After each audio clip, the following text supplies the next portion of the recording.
mudah diamalkan, tapi pahalanya amat dahsyat. Barang siapa, Rasulullah SAW bersabda, man sama yawman fi sabilillah ba'adahu Allahu 'anil nari mi'ata 'am.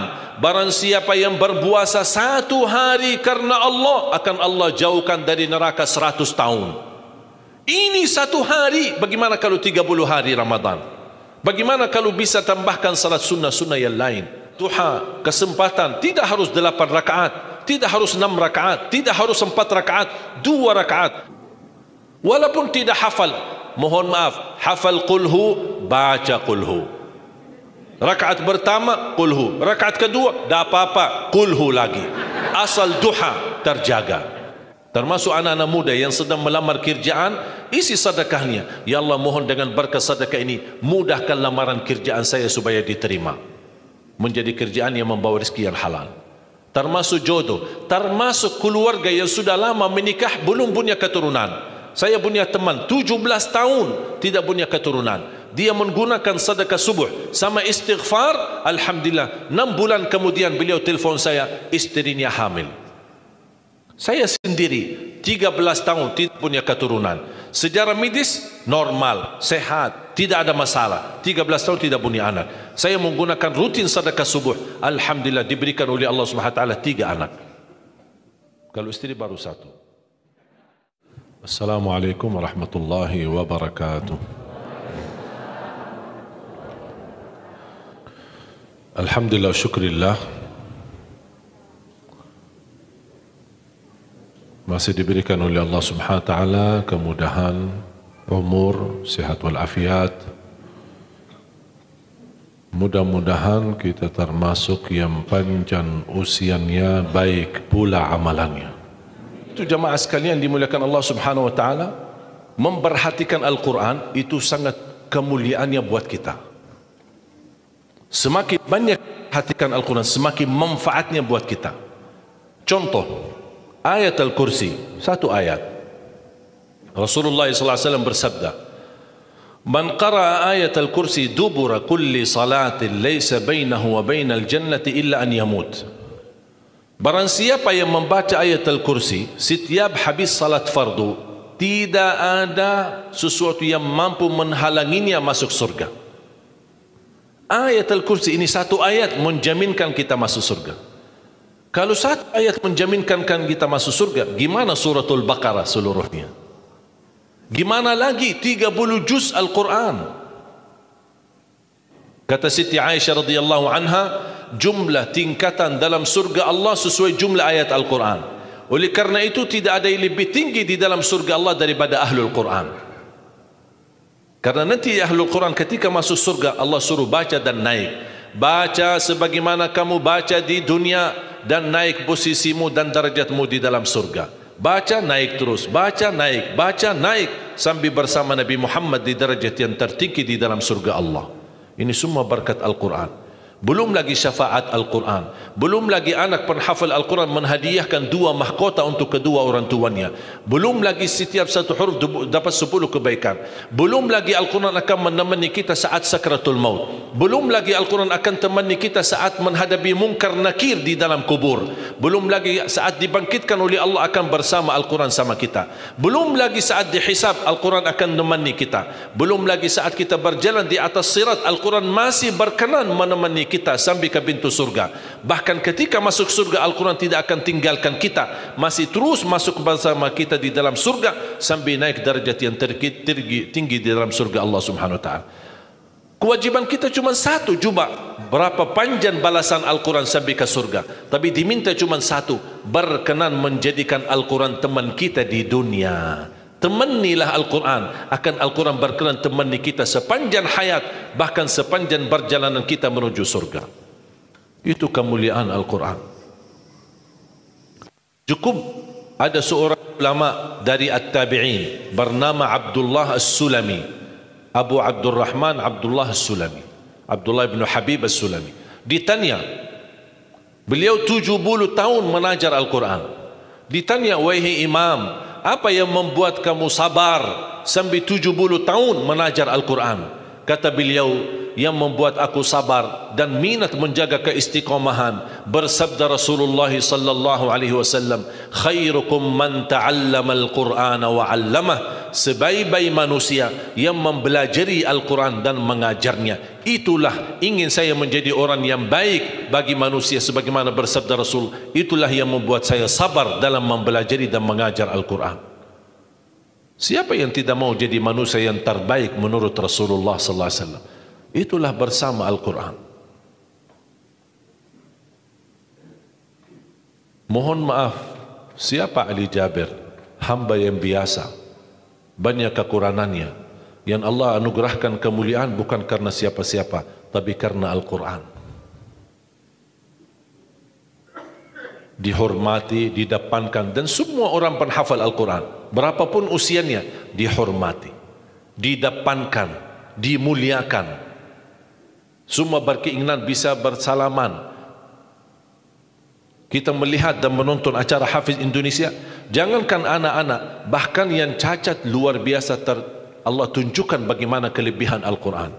Yang buta bisa hafal Al-Quran, yang lumpuh badannya dan jasadnya seperti Alana yang tidak bisa jalan, hafal Al-Quran. Naja yang luar biasa dahsyat, otaknya terganggu tapi bisa hafal Al-Quran. Dia tidak bisa baca, kasih Al-Quran suruh baca, dia tidak bisa baca. Tapi ditanya tes hafalannya, hafal. Berapa ayatnya, hafal. Nomor berapa, hafal. Kanan kiri hafal, atas bawah hafal. Allah menunjukkan kepada kita, Allah tidak akan melepaskan Al-Quran menjadi jaminan ditolong. Inna nahnu nazzalna dzikra wa inna lahu lahafizun. Kami telah menurunkan Al-Quran dan kami akan menjaganya. Di antara terjaga Al-Quran secara fisik, terjaga Al-Quran secara tulisan, terjaga Al-Quran secara suara, dan terjaga ahlul Quran, para penghafal Al-Quran. Oleh kerana itu jamaah sekalian, selalu saya mendorong masyarakat, kalau kaum muslimin muslimat di Indonesia merasa dirinya gagal menjadi penghafal Al-Quran, jangan putus asa, tetap masih anda bisa menjadi ahlul Quran. Ayo kita lipatkan diri kita melalui yang jadi saham atau saksi baik bagi kita di hadapan Allah, melalui infak kita, sedekah kita, zakat kita, wakaf kita, apa saja, supaya kita datang di hadapan Allah. Ya Allah, mohon maaf, saya belum bisa hafal Al-Quran, tapi hartaku menjadi saksi untuk membantu dan menolong Al-Quran dan binaan Al-Quran. Insya Allah termasuk ahlul Quran dan mendapatkan syafaatnya Al-Quran di hari kiamat, dan amalan itu menjadi sedekah jariah yang menalirkan pahalanya sampai hari kiamat. Semua harus bisa berjuang. Tidak boleh ada orang berkata saya tidak bisa hafal. Insya Allah anakmu bisa hafal. Kalau anakmu belum bisa hafal, insya Allah cucumu bisa hafal. Kalau itu pun tidak berhasil, insya Allah saham walaupun sedikit seikhlasnya bisa menjadi saksi baik. Infaknya, sedekahnya, ikhlasnya, zakatnya, wakafnya, semua bisa menjadi saksi baik. Karena kita mendapatkan sebuah kemuliaan Al-Quran. Al-Quran kitab suci yang tidak ada keraguan di dalamnya. Sayang sekali kita bisa kehabisan berhari-hari tidak baca Al-Quran. Saya harap insya Allah mulai hari ini kita komitmen untuk khatam Al-Quran. Siap? Masih menunggu cara mudah untuk khatam? Saya kasih cara mudah. Ini kan Quran seperti Quran Madinah, ya, modelnya seperti ini halamannya. Sekarang sudah banyak di Indonesia, seperti Quran Syamil atau Quran ini sudah mulai seperti ini, Quran Madinah, ya. Maksudnya model cetakannya dicetak seperti ini, mulai dari ayat, kalau di akhir halaman ditutupi dengan ayat. Dulu Quran lama, setiap halaman kita buka kadang-kadang ada separuh ayat di halaman kanan, sisanya di halaman kiri. Sekarang Quran Madinah tidak boleh begitu. Termasuk sudah mulai di Indonesia yang sudah disahkan oleh Kementerian Agama, disesuaikan seperti Quran Madinah. Jadi halamannya atas mulai dari ayat, kalau di akhir halaman ditutupi ayat, tidak disambungkan ke halaman berikutnya, supaya teratur. Di antara mereka susun setiap satu juz 20 halaman, dihitung seperti itu supaya rapi. Apa tujuan? Sebenarnya saya mengambil kesimpulan dari hikmah itu. Kenapa setiap juz 20 halaman? ternyata saya bisa bentuk cara mudah mengkhatam Al-Quran. Setiap waktu salat baca 4 halaman, 4 kali 5 waktu 20, sudah khatam 1 juz. Jadi kalau khatam tidak harus sekaligus. Jangan habis ceramah Anda bersisi iman yang mulai naik, semangatnya luar biasa, pulang ke rumah baca Al-Quran 1 juz, besoknya masih semangat baca 2 juz, 3 juz dan seterusnya. Begitu menurun semangat tidak baca 1 tahun. Tidak boleh terlalu semangat, tetap semangat tapi diatur semangatnya. Standar 1 juz, tidak usah berlebih-lebihan. Jaga 1 juz, sedikit demi sedikit, istiqamah lebih baik daripada banyak tapi terputus. Dan itu bersabda Rasulullah SAW, khairul amali adwamahu wa inqal, sebaik-baik amal sedikit tetapi istiqamah daripada banyak tapi terputus. Makanya setiap waktu salat baca 4 halaman, 4 kali 5 sudah 20. Kira-kira cocok? Hah? Siap Bu? Mau fikir dulu ya? Kira-kira mau nggak lebih mudah lagi? Masih mau lebih mudah lagi ya? Insya Allah masih ada, jangan khawatir. Masih ada. Sebelum salat baca 2 halaman, habis salat baca lagi 2 halaman. Gimana kira-kira cocok? 2 halaman sebelum salat. Kalau 4 halaman sekaligus terlalu berat, tak apa-apa, bagi 2. 2 halaman sebelum salat, 2 halaman sesudah salat. Jadi berapa? 4 dikali 5 waktu berapa jadi? 20, sudah khatam 1 juz. Kira-kira siap? 2 halaman, 1 kertas.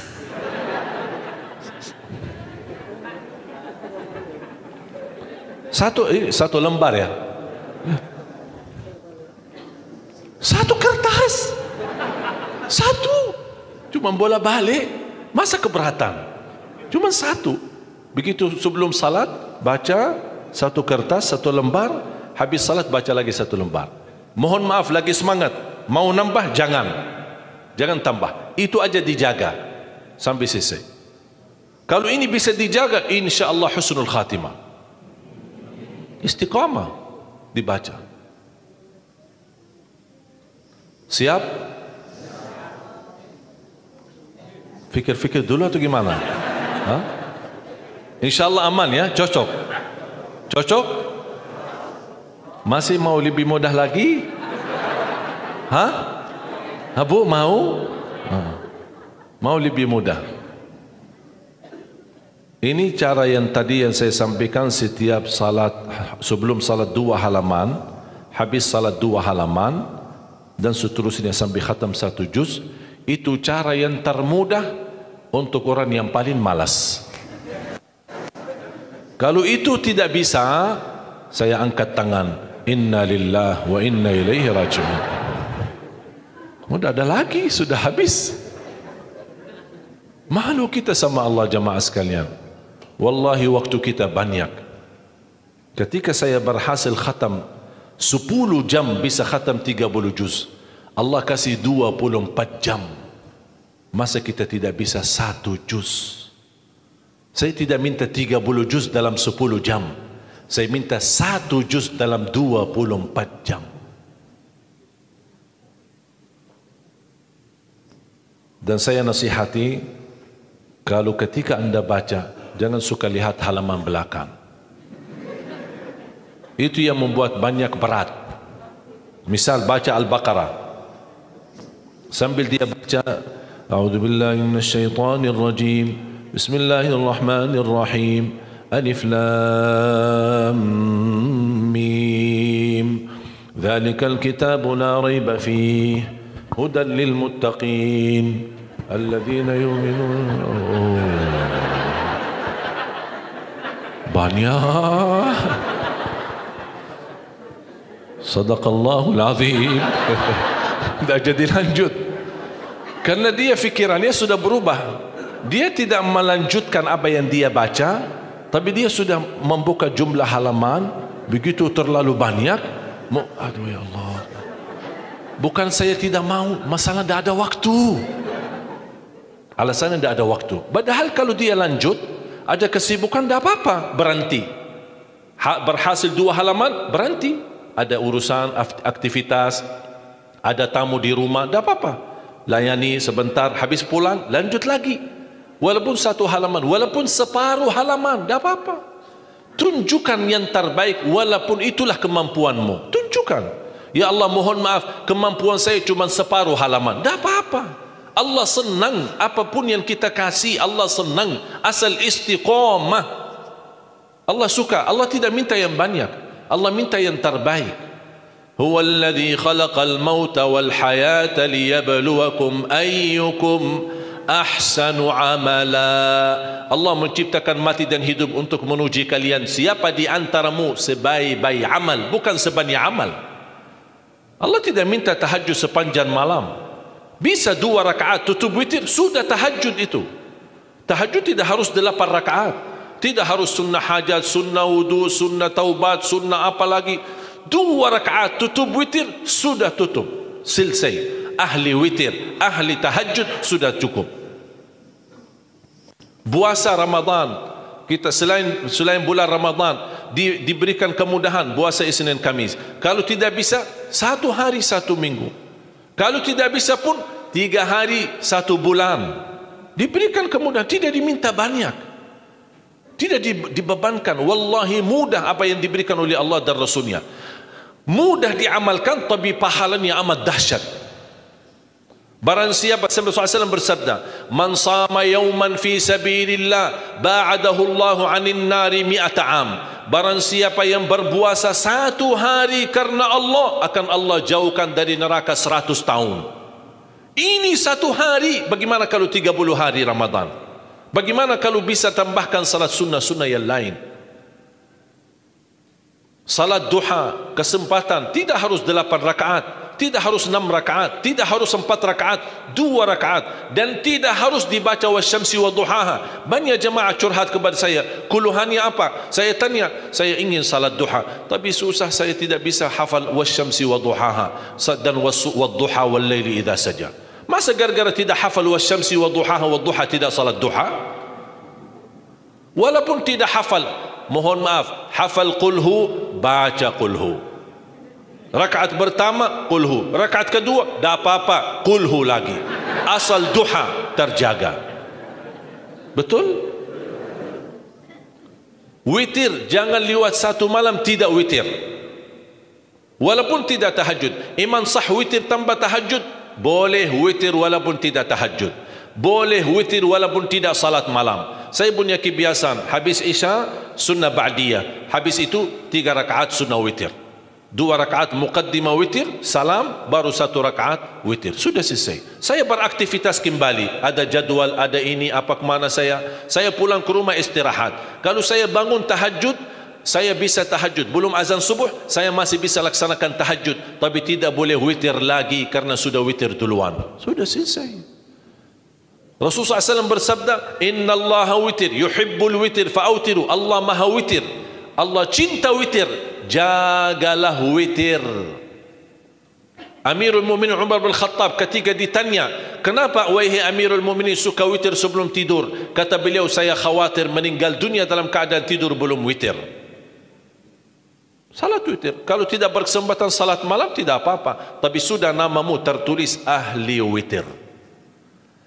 Kalau bapak-bapak, ibu-ibu yang sudah biasa bangun tengah malam, suka bangun tahajud, sudah terbiasa, tak apa-apa, boleh witir belakangan.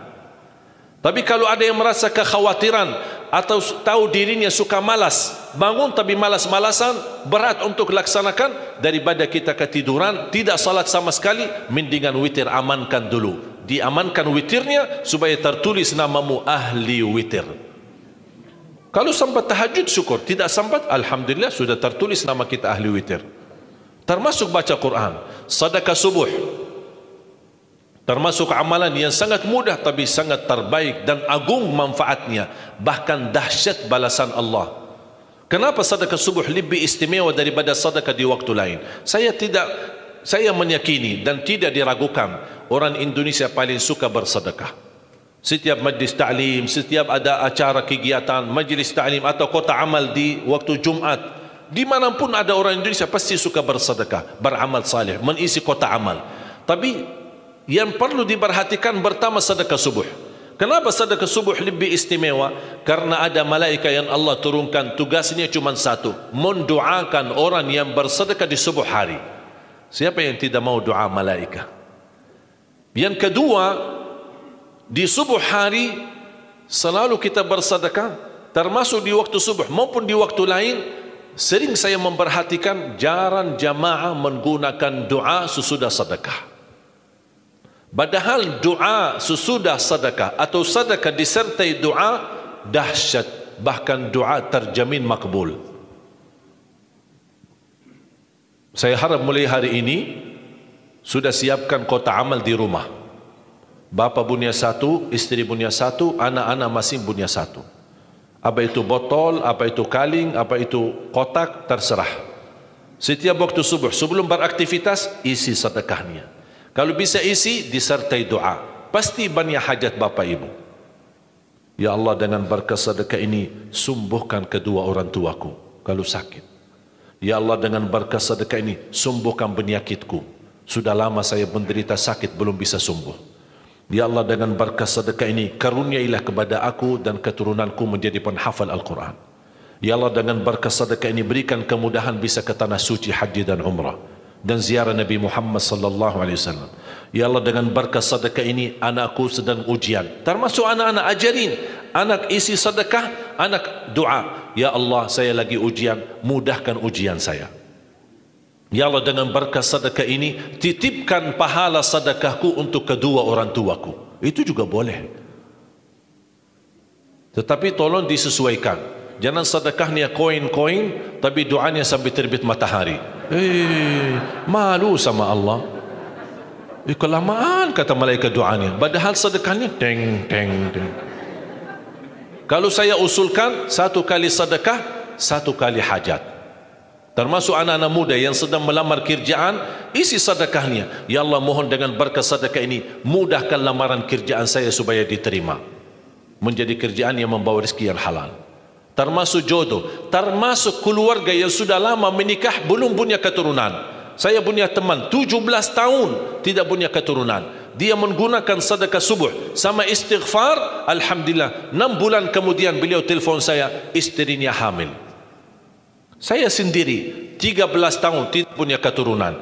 Sejarah medis normal, sehat, tidak ada masalah. 13 tahun tidak punya anak. Saya menggunakan rutin sedekah subuh, alhamdulillah diberikan oleh Allah Subhanahu wa taala 3 anak.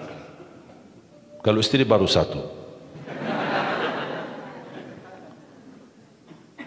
Dahsyat manfaatnya sedekah subuh untuk hajat kita.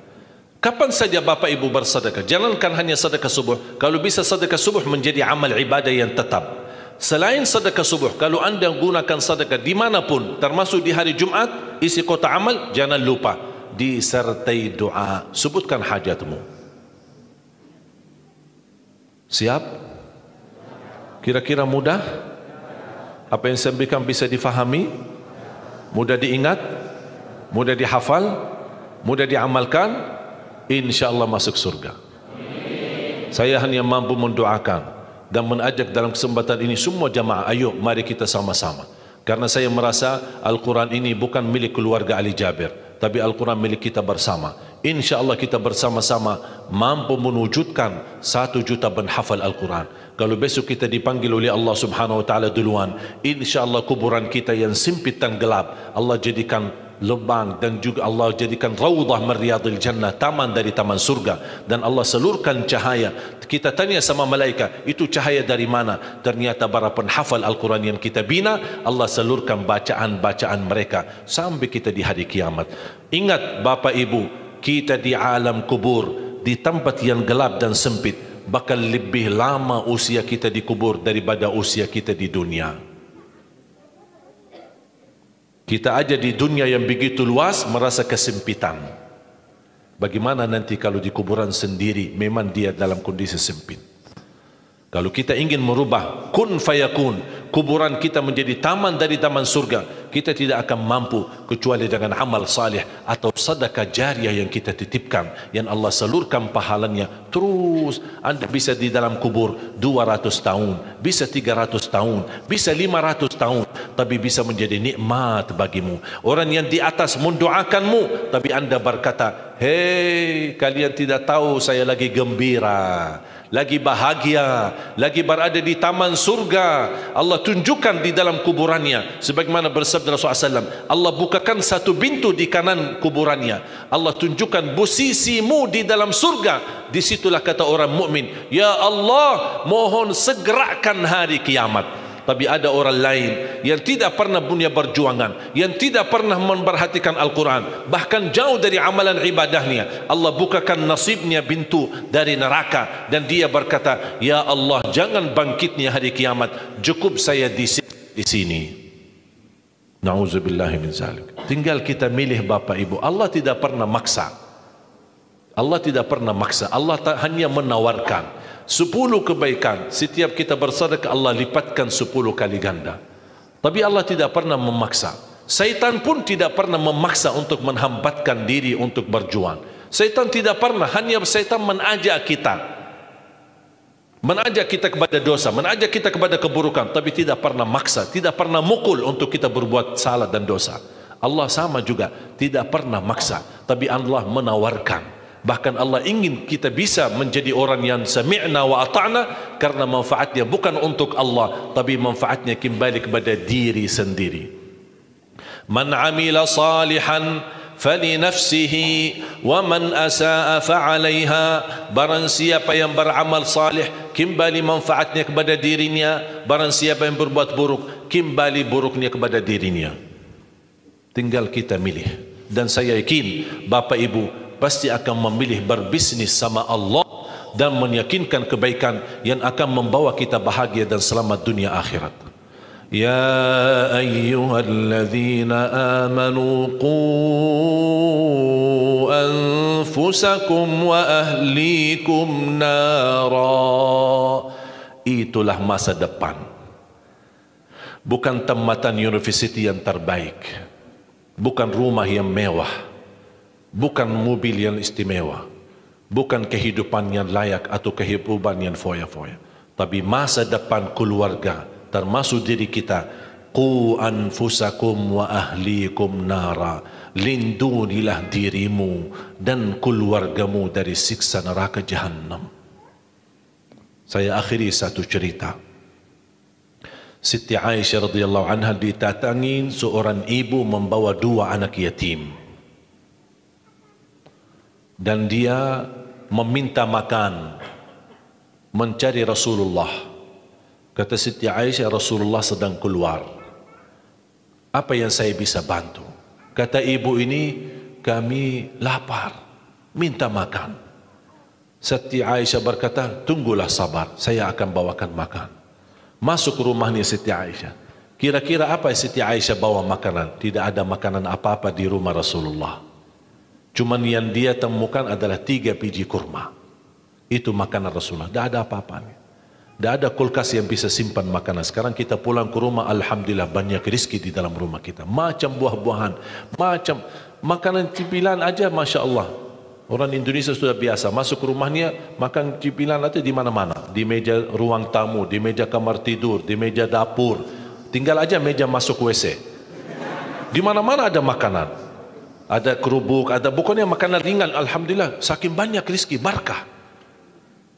Siti Aisyah membawa kurma, karena ibu sama anak 2 yatim, dia kasih satu-satu masing-masing.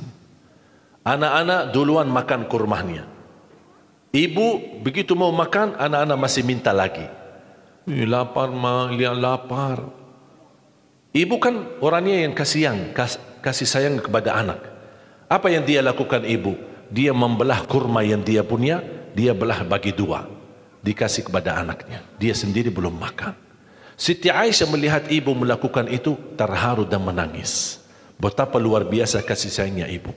Mereka pergi. Tidak lama datang Rasulullah. Siti Aisyah menceritakan, ya Rasulullah, baru terjadi di hadapan Aisyah sebuah cerita yang istimewa. Kata Rasul, coba cerita apa? Siti Aisyah menceritakan apa yang terjadi. Apa kata Rasulullah? Wahai Aisyah, kamu kagumi berbuat ibu terhadap anaknya? Kamu senang apa yang dilakukan ibu sambil membelah kurma membagi dua? Ketahuilah wahai Aisyah, Allah lebih senang terhadap perilaku ibu itu. Allah lebih senang, jangan Aisyah, Allah lebih senang.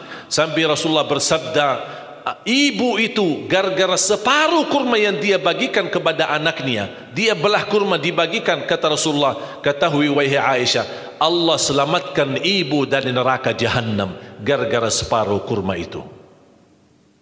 Sampai Rasul di ujung hadis, ittaqun nara walau bisyiqqi tamra, bertakwalah kepada Allah terhadap api neraka walaupun dengan separuh kurma. Separuh kurma bisa kita selamat dari siksa neraka. Kira-kira gimana yang membagikan kurma buat buka puasa? Gimana yang menghadiahkan bok nasi? Gimana yang menghadiahkan puluhan bok nasi? Gimana yang menghadiahkan membina anak penghafal Al-Quran? Coba, kalau separuh kurma berharga di sisi Allah, gimana berjuangan? Ada orang wakaf tanahnya, ada orang wakafkan rumahnya, ada orang wakafkan hartanya. Luar biasa pahalanya di sisi Allah, bukan sia-sia. Wallahi bapak ibu yang berbisnis sama Allah tidak akan rugi. Surat Fatir ayat 29 dan 30, silahkan bapak ibu nanti pulang. Saya tidak akan baca dan tidak akan baca terjemahannya, tapi saya minta bapak ibu silahkan anda baca ayat itu dan buka Al-Quran dan belajari artinya. Surat Fatir, surah 39, maaf surah 35 ayat 29 dan 30. Surah 35 ayat 29 dan 30. Coba baca artinya, insya Allah sangat bermanfaat. Dan mudah-mudahan di situ ada 3 amalan yang sangat indah. Mudah-mudahan bisa kita amalkan dan bisa kita gunakan. Insya Allah termasuk berbisnis sama Allah yang tidak akan ada ruginya, dan insya Allah akan dibalas oleh Allah dengan kebaikan dan kebahagiaan keselamatan dunia akhirat. Ya Allah ya Arhamar Rahimin, jadikan kami semua ahlul Quran, keluarga Al-Quran, berakhlak-akhlakul Quran, para pencinta Al-Quran, para penhafal Al-Quran yang mampu mengamalkan Al-Quran sesuai kemampuannya. Berikan kepada kami anak dan cucu penhafal Al-Quran yang mampu membanggakan kami di hadapan-Mu hari kiamat ya Rabbal Alamin. Ya Allah, atas izinmu kami bersama-sama kumpul di masjid ini. Berilah kepada kami kemuliaan, sama-sama bertemu kembali di dalam surga-Mu ya Allah bersama Nabi Muhammad sallallahu alaihi wasallam. Ya Allah, berkahi rizki kami, panjangkan umur kami, sihatkan badan kami, berikan kemudahan bisa ke tanah suci haji dan umrah dan ziarah Nabi Muhammad sallallahu alaihi wasallam. Ya Allah ya Arhamar Rahimin, aku mohon untuk semua jamaah yang hadir, selepas majlis ini masing-masing pulang sudah diampuni segala dosanya, disucikan hatinya, dibersihkan jiwanya, diselamatkan setiap langkah-langkahnya, dikabulkan segala hajatnya, dimudahkan segala urusannya, dipanjangkan umurnya dalam taat kepada Allah, di akhir hayatnya dengan husnul khatimah. Ighfir lana wa liwalidina wa li jami'il muslimina wal muslimat wal mu'minina wal mu'minat al ahya'i minhum wal amwat. Rabbana atina fid dunya hasanah wa fil akhirati hasanah wa qina adzaban nar. وصلى الله على سيدنا ونبينا محمد وعلى آله وصحبه وبارك وسلم والحمد لله رب العالمين.